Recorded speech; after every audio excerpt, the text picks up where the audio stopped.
Doing this video has been one of the most hardest things to do.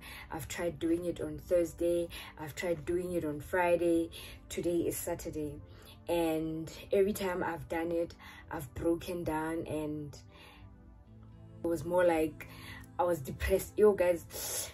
But anyway, today I feel like I could do a better job, and I really want to do it.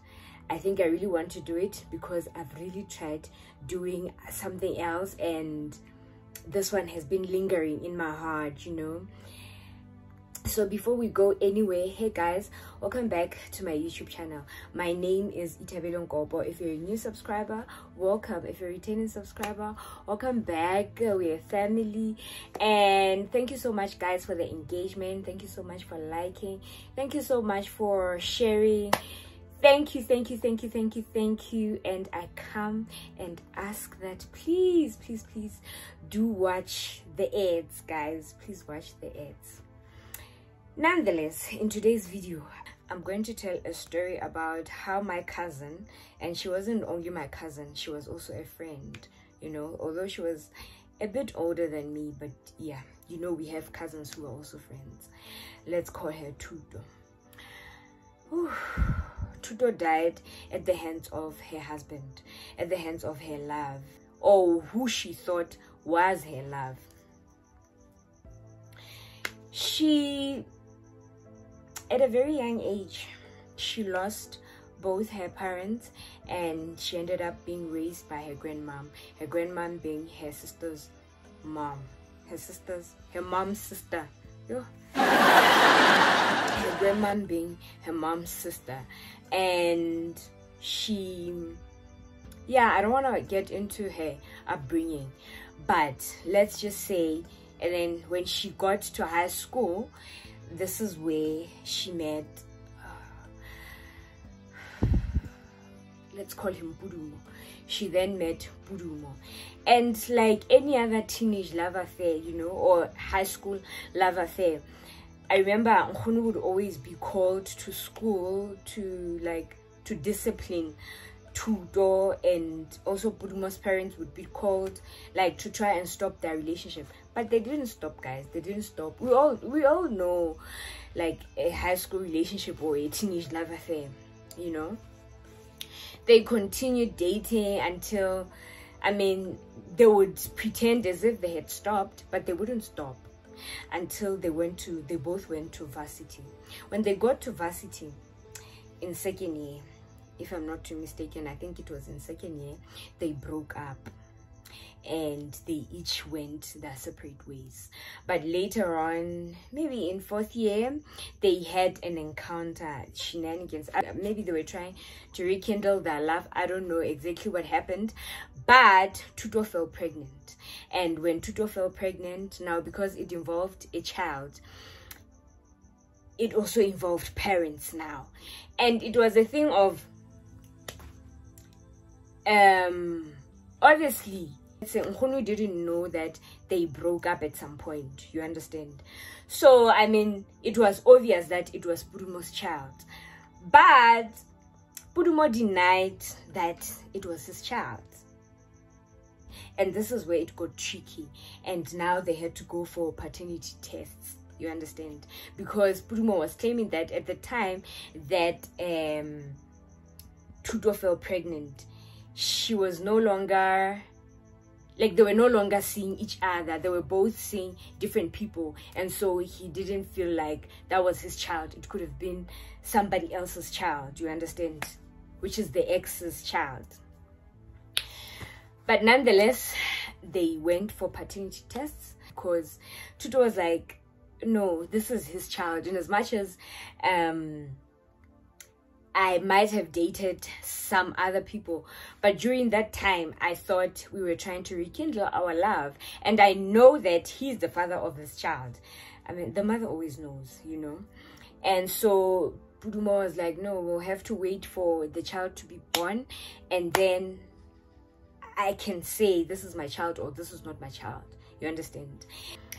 So the baby was born, and then they went for a paternity test, and Pudumo was the father of the child.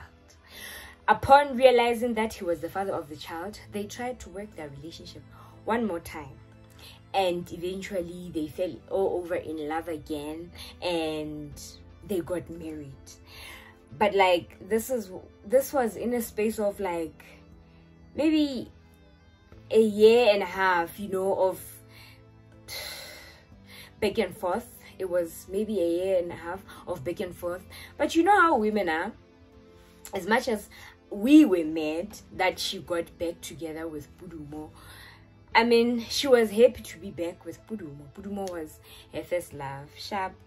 Okay, another important thing to note is that as they would have like arguments and whatever, you know, Pudumo would always insinuate that his parents are the ones who made him marry her. Obviously they knew the relationship, and I mean I feel like maybe they felt like Pudumo was crazy to be denying the paternity of the child, and once they found the paternity of the child, he still doesn't want to marry her, when all this time they were going to school meetings about their relationship, you understand? So his parents were like, you're marrying her, you understand? So yeah, that's how they got married. But I think by the time they eventually got married, I mean, they were both buying into the idea. I hope I'm making sense. They were both coming to the party, you understand? Like they were more of maybe starting to fall in love again. Sharp. So in their relationship, Pudumo never stopped dating the girl she was dating during this time when they had separated and like when they had moved on. He never broke things off with her. So it was always a constant fight about the same person, you understand? To a point where the relationship even got abusive. And I think more than anything, Pudumo blamed Thuto for how his life turned out, you know. He was so resentful towards her and the child, you understand? Like, guys, it was so sad to watch. It was so sad to watch until Thuto fell pregnant again. They had an altercation, because this time around he didn't physically do anything to her, but they did have an altercation. And this because she was heavily pregnant, it led her to complications with the pregnancy, where Thuto lost the child because of, I can't remember the scientific term of it, but the child's brain got injured and like it was so complicated. I don't know if I'll look it up, that term of when the brain's child is injured because of stress and all of that, you know. But yeah, the child had to be taken out and the child didn't survive. And then the mother, which is my cousin Thuto, she ended up in a coma. When she was in a coma, like, I mean, we all had hope, you understand? We all had hope. But like, you could see her, she doesn't have the will to fight for her life.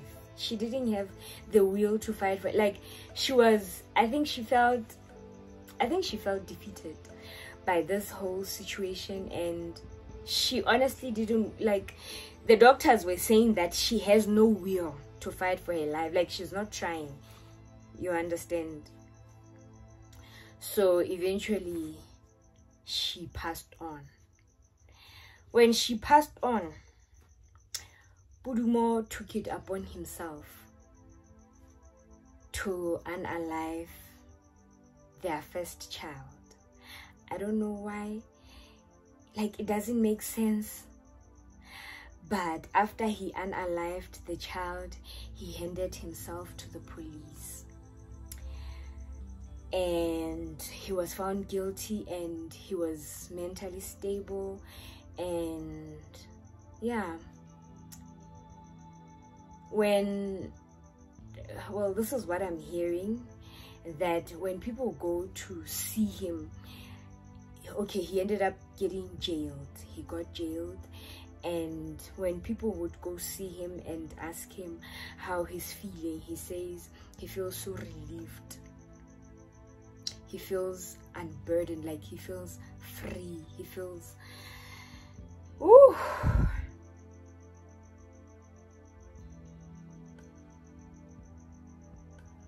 He's in a better space. He's in a better space. He's doing much better.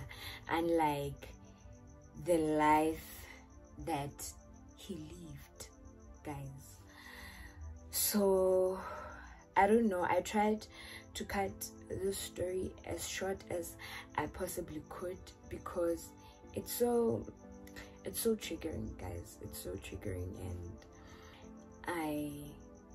I did it because I know that there's someone out there who doesn't have the courage, guys, to leave a toxic relationship. And I want to encourage them that sometimes you may, like, he might not kill you with his bare hands, but the fact that he says he feels relieved, he feels, the fact that he says he feels relieved and he feels free, although he's in jail, it says he hated too, though. He'd rather spend his life in jail than to spend it with someone he felt like he didn't love. And as much as maybe our parents want to do the right thing, when a man don't love you, a man don't love you.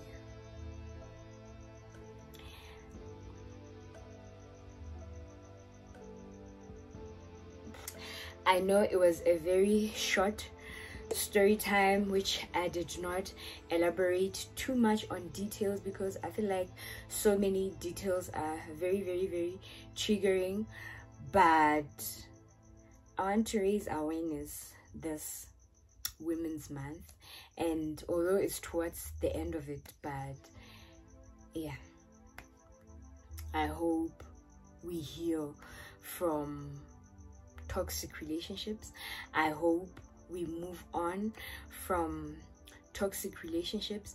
I hope that God gives us the love that we each deserve.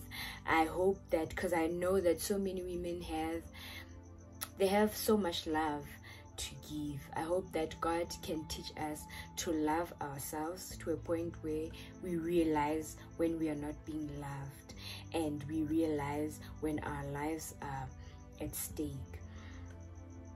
I hope you enjoyed this video. I don't know, okay, you don't have to enjoy it. I hope it was